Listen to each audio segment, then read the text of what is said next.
Hi, my name is James Shepard. I'd like to thank you for taking time to watch the first video in our new course on cash discounting and surcharging. Now, I wanted to take just a moment to let you know where you're going to be able to find the rest of this course. So I'm going to put the first video out publicly here. So this will help you to kind of understand what's going to be in the course, talk about it a little bit by way of introduction. But then I've got a bunch of great content over at instantquotetool.com. So if you want to go through the entire course, you need to go to instantquotetool.com. Go ahead and sign up for your free trial, or if you are already a subscriber, you're going to be able to go to that training link in about 2 or 3 days, and you're going to see the entire course there under cash discounting and surcharging. I'm really excited about the content. I've already done quite a bit of content about cash discounting, but when you have something this new, things are just constantly changing, and I'm realizing that just a lot of my content I already have out there is already out of date.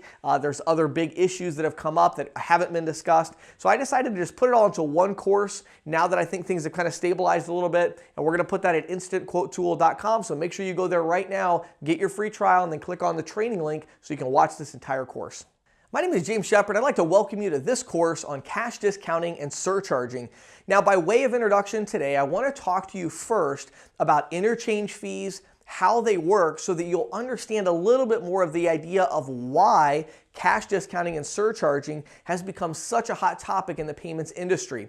Now, in order to understand this, you have to first of all get rid of this misconception that cash discounting and surcharging is only there so that, opportunistic processors can rip off the merchant, and it's just a sales ploy and it's just a marketing gimmick. Now, obviously, we're in an industry where that's going to happen and there's going to be some of that, but the thing that's really important to understand is there is an underlying problem and an underlying truth that really goes into the cash discounting and surcharging, and that helps you to understand why it's really important to have this option available for your merchants.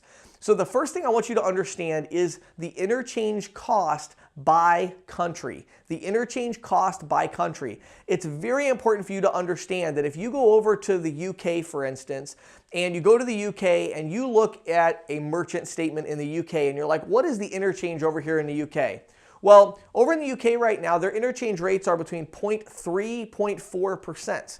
0.3 or 0.4%, that's the interchange fees. Now, who's setting and charging these interchange fees? Well, let's see if maybe you recognize some of these names. You have Visa, MasterCard, American Express, Discover, right? Do you recognize any of those names? Oh, those are the same companies, right, that are doing the same thing in the United States, right? What are the banks that are backing them up? Well, let's see, Wells Fargo, Chase, are these names ringing a bell? Oh, it's the same banks that are over here in the United States. Now, yes, there's some other banks over there, of course, that are a little different, but the idea is over in the UK, you have the same group of companies that are charging the merchants 0.3 to 0.4%, and they're still in business, they're still turning a profit, everything's working out great, okay?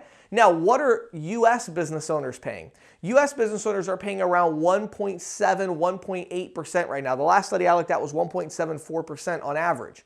So 1.74%, that is like, 4 or 5 times what many of these other countries are actually paying.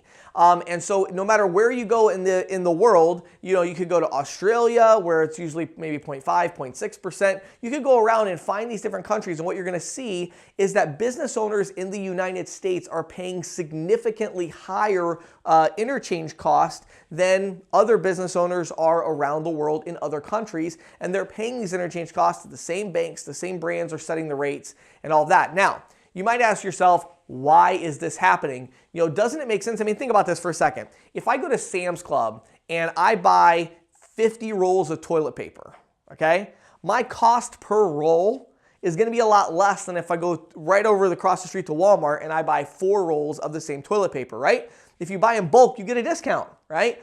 What country in the world do you think processes the most payments for Visa, MasterCard, Discover? Which country do you think generates the most transactions for Wells Fargo and Chase? You guessed it, the United States of America. So surely we're getting the lowest interchange rate because we're providing the most business, which means the most efficiency, which means all these benefits, the most profit. So of course we're getting the best rate, right? Wrong. We're getting the worst rates. You say, wait a second, how does that happen? Well, it happens really for one simple reason, and that is the United States is closer to being a free market. We implement free market capitalism in a more pure form than these other countries do, because these other countries have come in and regulated it. So these other countries have come in and regulated it and said, hold on. This isn't like a little business. This is basically a monopoly. It's collusion between big companies, and they're setting these rates, and the merchant doesn't really have anything to do with it. And so we're gonna go ahead and do a big study and see what the rate should be, and we're gonna cap them at a certain rate. And so they've come in and basically done regulation to say, this is the most that you can charge. In the U.S. market, we've had just a little bit of that with the Durbin Amendment. They came in and regulated the check card and how much that can be. But as far as credit card transactions and even a lot of the check cards that are unregulated, there's just not the same level of regulation. And as a result, the interchange rates are still really high here in the U.S. market. And as they took the check card rates down, they took the credit card rates up, and it just was kind of a wash. And so the reason is because, again, in the U.S. we have this free market capitalism idea. So how does a free market work? Well, the way a free market works is that the person who is buying something, right, they have the ability to make a choice. Do I want to buy this thing or not? And so that means the person who's selling the thing, they have to say, well, I got to be careful how I price this, because if I price it too high, then the person paying isn't going to want to pay anymore, right? So here's what's happened in the U.S. market.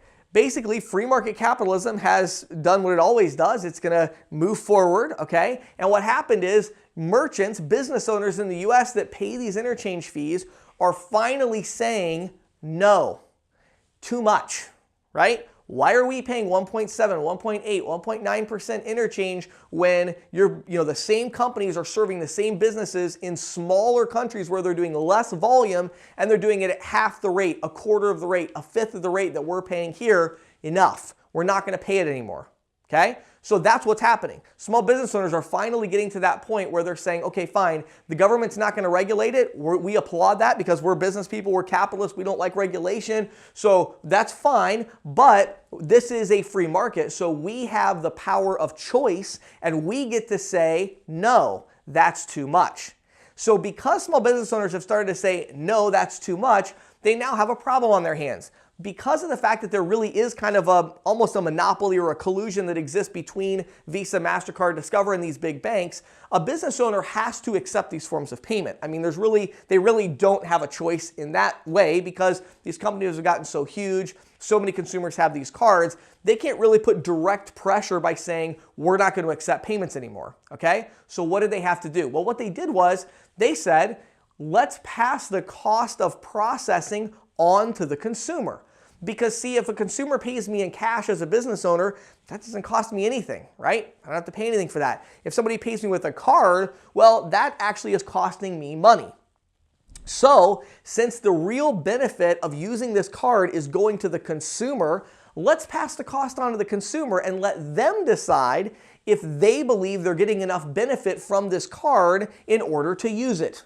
Right? Let's let the consumer decide, because again, in a free market, it only works if the person receiving the benefit is able to put pressure on the person that's providing the benefits. So when you boil all that down, what do you get? Well, what you get is you get business owners that decide they want to pass the cost of credit card processing on to the consumer. And there are primarily two models that have emerged as, here's how we're going to do that. One of them is surcharging, one of them is cash discounting. Now, these two things are very, very different, and each of them has unique benefits and unique challenges. And in the rest of this course, what I'm going to talk to you about is how do you decide which of these to go with? Once you make that decision, how do you sell it? How do you find the right processor to offer it? What is the compensation like? How do you figure out what your residual is? How do you run the numbers so you can do a realistic proposal for the merchant? And all of these other things that come into play. And so we're going to be going through that in the rest of this course. I thank you so much for taking time to watch this video or listen to this podcast. Make sure you come back here to instantquotetool.com, log in and click on the training link so you can watch the next video.